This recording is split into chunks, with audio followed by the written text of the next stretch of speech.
Welcome to another episode of the Invincible Journey.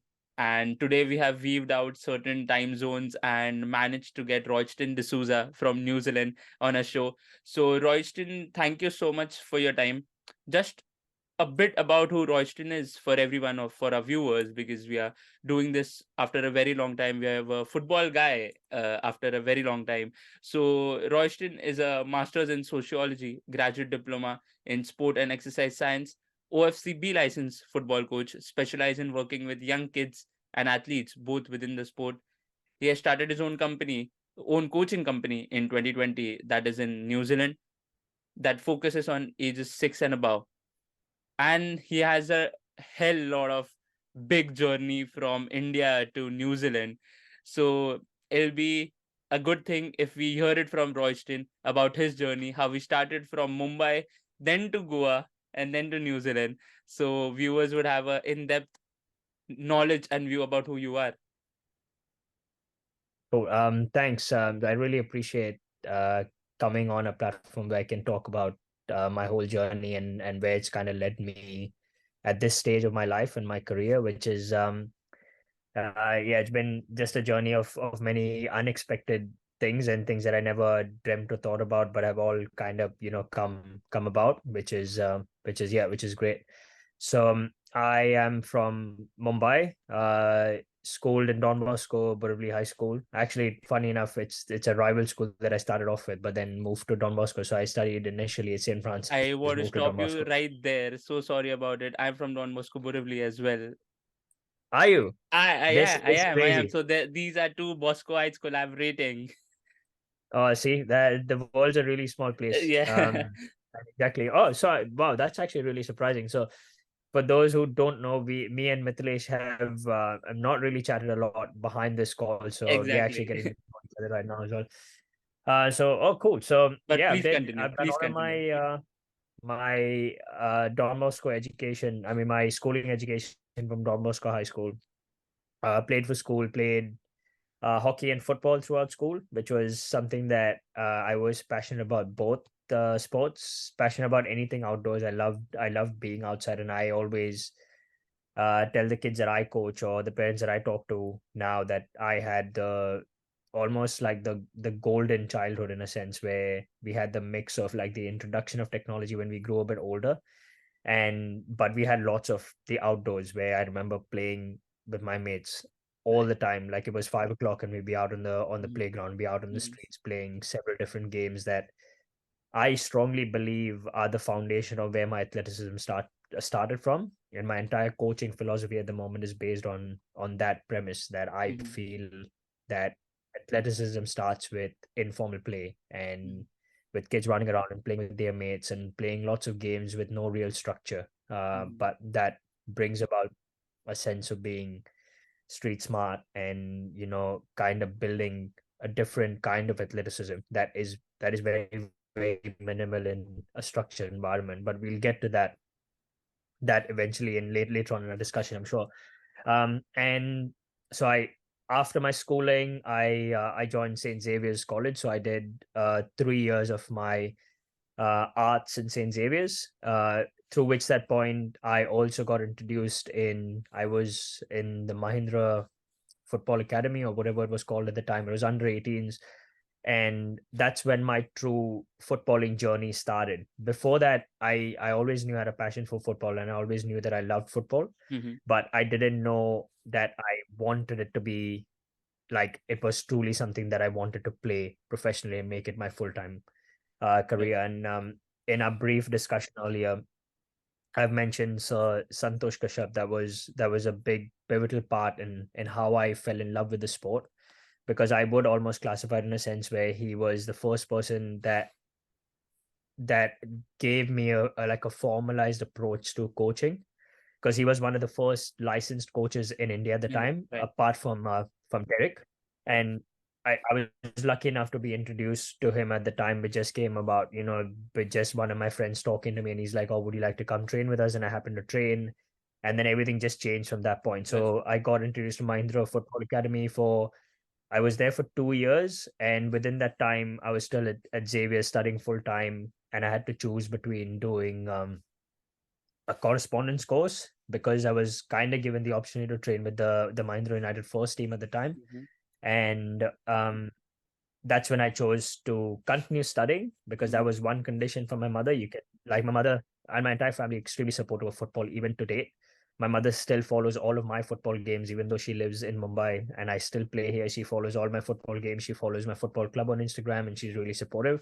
But her one condition was that I have to continue studying, Right. which, I didn't agree with at the time. But now looking back, it's something that I have will always have high regard, because my mom stuck by those things that always have to keep studying and keep that at the back of whatever is going on. So I did my correspondence and finished my bachelor's in arts while I Mhm. continued playing. And the first year, or my breakthrough into Mahindra, didn't quite work out as I wanted to, because maybe I was too young. It was too big a step up for me. So it didn't quite work out at the time. But I continued studying, and then out of memory, the following year, Santosh Kashyap left Mahindra and Mhm. joined Air India as the Mhm. first team coach. Mhm. And that's when I got my first breakthrough at Air India, which was my first professional like contract. And still remember driving to Air India and being so ecstatic about the fact that it was my first contract, and I played with one of my best mates, who's still one of my really, really, really best mates, Colin Branches. Mhm. Um, and we would ride together for training, and it was a whole, like, such an excitement at the time to be part of a footballing club, to Right. be part of a professional footballing club, in a sense of what you call it. Um, Played for Air India, and from Air India the following year. So I had one good stint of a season Mhm. where we were the average age of the team was relatively quite young, Mhm. but we still managed to do pretty well in that season. Mhm. And this is where I feel, if I had more maturity, if I had a better, guiding person or a mentor at that point, I wouldn't have made the step. And then Salgaonkar offered both Colin and myself a contract the Mhm. following year. And looking back in time, I maybe should have stayed at Air India for another year, Mhm. but I decided to make the jump because it felt like, they were the giants at the time. Like, Salgaka was Right. a big Right. club, and it almost felt like I was, taken aback by the offer and overwhelmed. I was like, wow, this is actually pretty cool that this is happening. And before we knew it, we both signed the contract to Salgaka, which I felt was, maybe too early a jump in my Okay. career. Mhm. And it was Kareem, what was his name? There was a Moroccan coach at the time, and he was the Mhm. one that signed off. Things didn't work out with him at the club. After a couple of matches in the season, he left, and then everything, just completely Right. changed from that point again, which happens in professional sport all the time. Mhm. Coaches sign you for a certain reason, things don't work out for them, and then all the players that they have signed, don't necessarily fit into the plan of the Exactly. next coach that Right. comes on, which is a very unspoken thing in professional sport, and which is a very normal thing as well. And Mhm. that aspiring players or people that don't play the sport don't realize that, like, at the end of the day, players are just commodities, and if they don't fit into the system, or if Exactly. you are not feeling your 100%, or you're not performing at the day, like, you will just be replaced by someone else. Mhm. So your feelings are all, put aside, which is the Mhm. great thing, is that more and more players are talking about it at the moment. So that happened from Salgaonkar the following, and then I moved back to Mumbai, Mhm. and I was in Mumbai for a little bit because I had a 2-year contract with Salgaonkar, which got cut short to 1 year. Mhm. Um, and then I moved back to Mumbai, and within that time, I think I played for this club that came up called Mumbai Tigers, which was Mhm. there for maybe 3 or 4 months. Nothing really Mhm. materialized out of that club. The only thing is that I got extremely fit in that club. I was really, really fit at that point. And actually, there was another pivotal point even at Salgaonkar, when at the end of the season, because I didn't necessarily have the best time even Mhm. there, because I wasn't Mhm. playing. I was just kind of training. But at the end of the season, there was something that kind of flipped a switch and felt like, oh, I should physically change how I felt. And when Right. I came back home, uh, I I got into this training program, and I was so diligent. I went to a nutritionist. She gave me like a really basic plan to follow, but Mhm. there was something in my mind that just went click. and I just did everything with so much due diligence. Like I followed the program to the T. I did everything that she mentioned on that nutritional plan to the T, and I stuck by that for like maybe a year, and it was incredible. I actually became really skinny, but it was incredible how my body transformed. Mhm. And that was the point when I felt like the human body Mhm. is such a cool thing. Like it can Mhm. adapt to what you throw at it with consistency. And if you stay consistent to what Mhm. you do, it's phenomenal how your body can just completely like morph Mhm. itself into this completely different thing. Right. And that's where my interest for the aesthetic side, Mhm. or like um looking at how the body can transform kind of thing, like grew that a little bit of like an interest within that. And I so staying at Mumbai Tigers, I got extremely fit, and plus, with the combination of sticking to the programs, Mhm. eating really well, and all of those things, I got really fit within that time. And then um, I got in, I went on a trial to Sporting Club Mhm. de Goa, Mhm. and there was a Spanish coach, Oscar Bruza, who is in Bangladesh at the moment. He's actually one of their really successful coaches. He even Mhm. did a short stint with one of the ISL clubs. Um, and I played a few games then. It was like a successful end to the season. And the Mhm. following year, I re-signed with Sporting Club for another year. And then the same thing kind of happened again with Oscar falling out with the club, Right.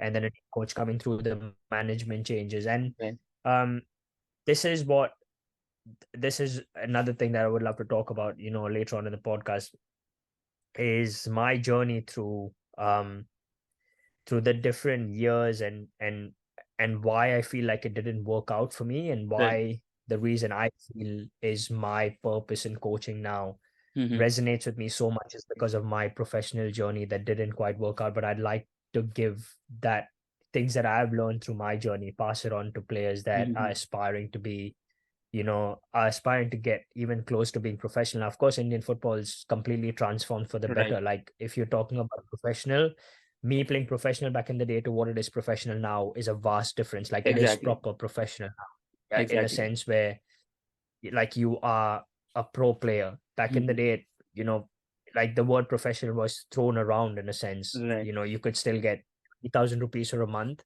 and you'd still call that professional, whereas it Mhm. really, in the grand scheme of things, didn't have any value really. Um, so I would like to talk about that, so, later on in the podcast. So, um, from Sporting Club, I the season kind of fizzled out at the end again, and I had several different phases through my personal life that I was trying to navigate through that point, which Mhm. ended up really at not a very good space towards the end of the season, where I felt like I disliked football, I disliked my teammates, I disliked going to training, I disliked everything about the sport. And my family, being so supportive, could obviously see that, and they wanted to help me through that.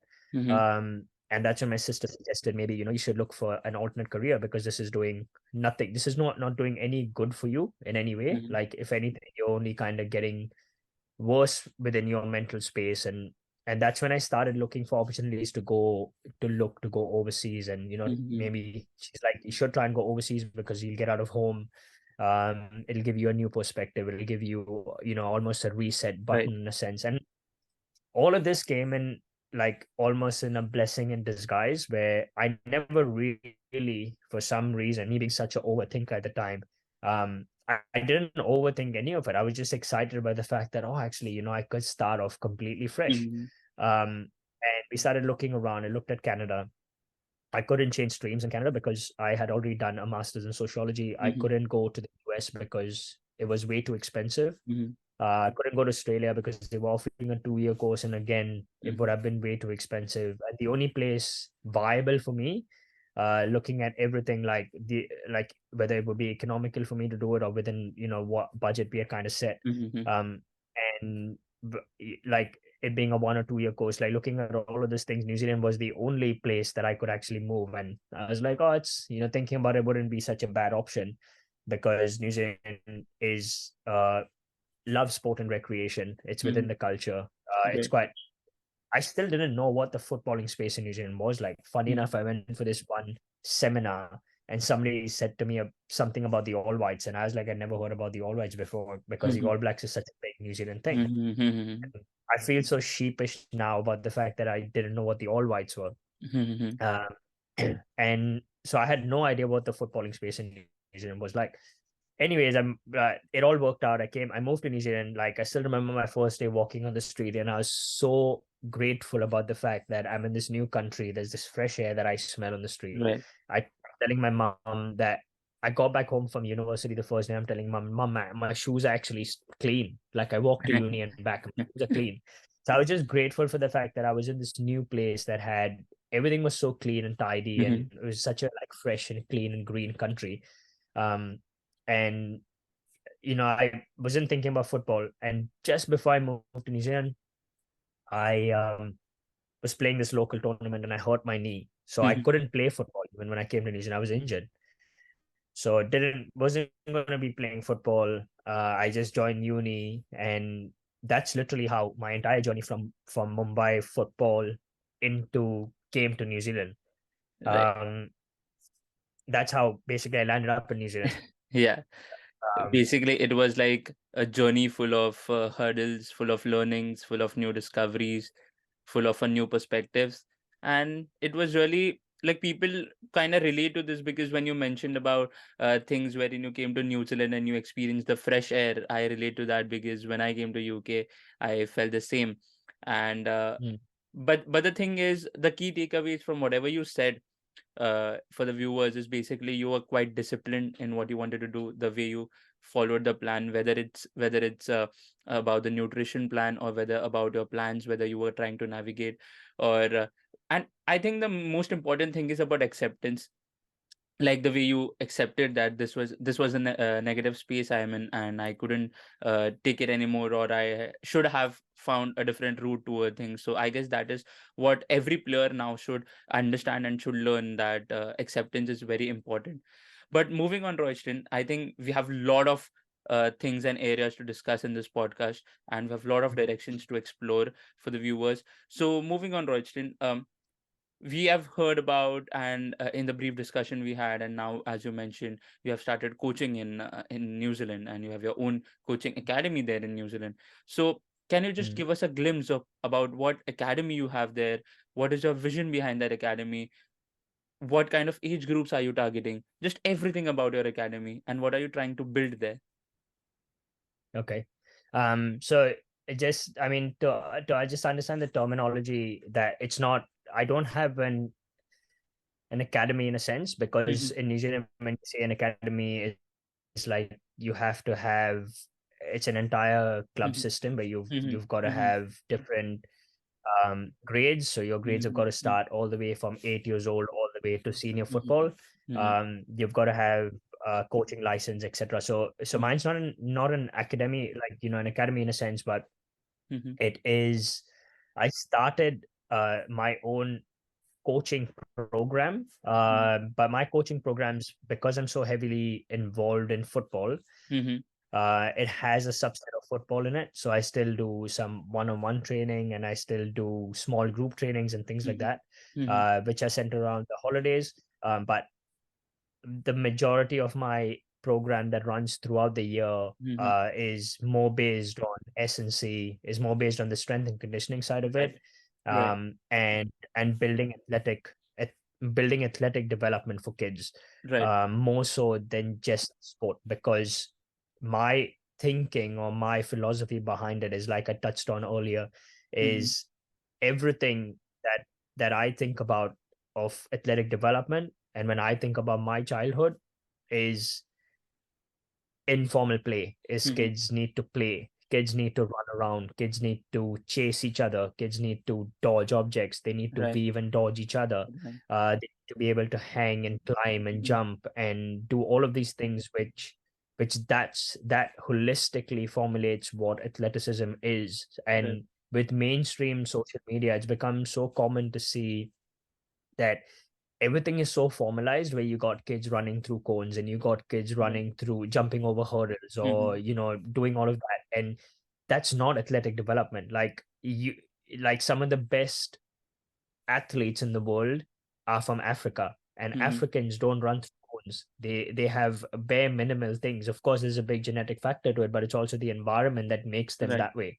It's because they play on rough fields. They never worry about playing on grass. Right. They have balls, or they just have their mates to entertain themselves. And some of the things that you see coming out from those environments are so phenomenal, but that's what makes them athletes at the end of the day. A Right. good athlete, you can throw a good athlete in any sport and he'll still be a good athlete. Like, Right.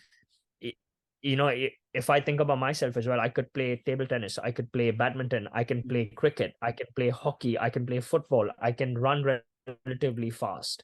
So for me, I'm just a like I'm just a good athlete. I'm not just a good footballer. Mhm. And that's what we need to create more of, and that's the whole basis of why I started my coaching company, is because kids come to me, and a lot of what I do, so even if you follow me on social media, Mhm. you'll see a lot of what my kids do is very, very games based.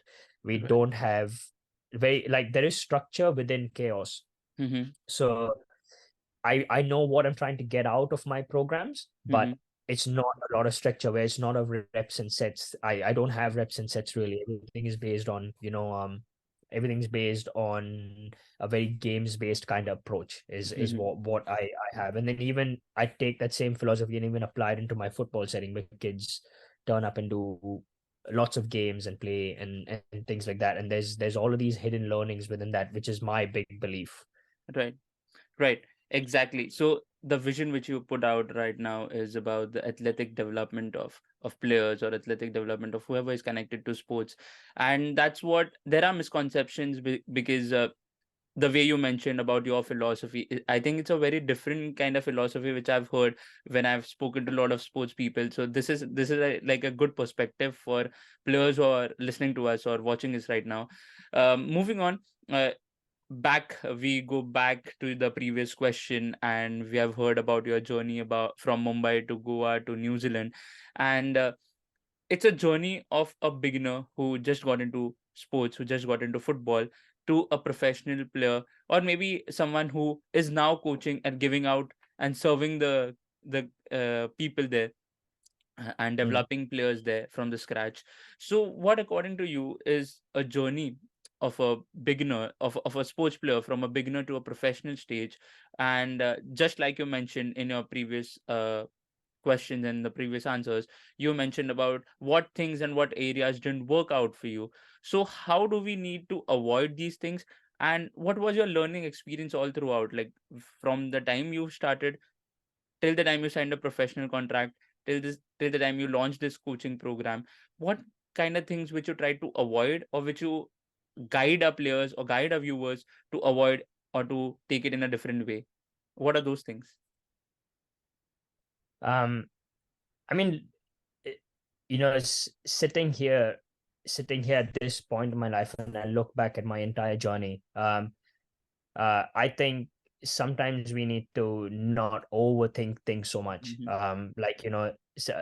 Take things and worry about. This is something I've learned at this point, that we worry so much about what is going to transpire or what is going to happen, that we Hmm. forget to live in this current moment. Right. We forget to live each day as it comes, each Hmm. training as a learning opportunity, and each training to get better, because we think too much about what is the outcome. And that is something that I wouldn't say people have got to avoid certain things, because the Hmm. more you avoid things, it's almost in a sense where you're trying to kind of hide away from it, or like Right. um, you know, you're trying to avoid adversity in your life, which Right. is never good. Almost like have got to try and figure out the things that you're not necessarily good at. So for me, the mental side of it was Hmm. was not I wasn't the strongest at the mental side of things. So Hmm. if the team wasn't announced before game day or before we traveled, it would really, like, I'd have memories of me getting to a point where I would literally lie down on my bed and just cry. Hmm. Although I knew for a fact in the training session before I was in the starting 11, I would still, like, it would get to me to that point where I just couldn't think straight. I would just sit there and cry because I used to think, oh, like, why am I dropped? And Hmm. I was just would build this anxiety within me for something that didn't really exist. And sitting here today, I realized that even if I didn't have to worry about it, if somebody else made the decision not to put me in the squad, it's like it's beyond my control, right? Like I don't Right. have control over the fact that the management makes that decision. Like Right. it is what it is at the end of the day. Like if I know within myself that each time I've given everything that I could give on the pitch, like every sports person or every footballer, every player, every athlete knows truly within themselves when they give their 100% on the pitch, on the training field, and when they have left 90% or they're given up. Everybody has that conscious thought within them.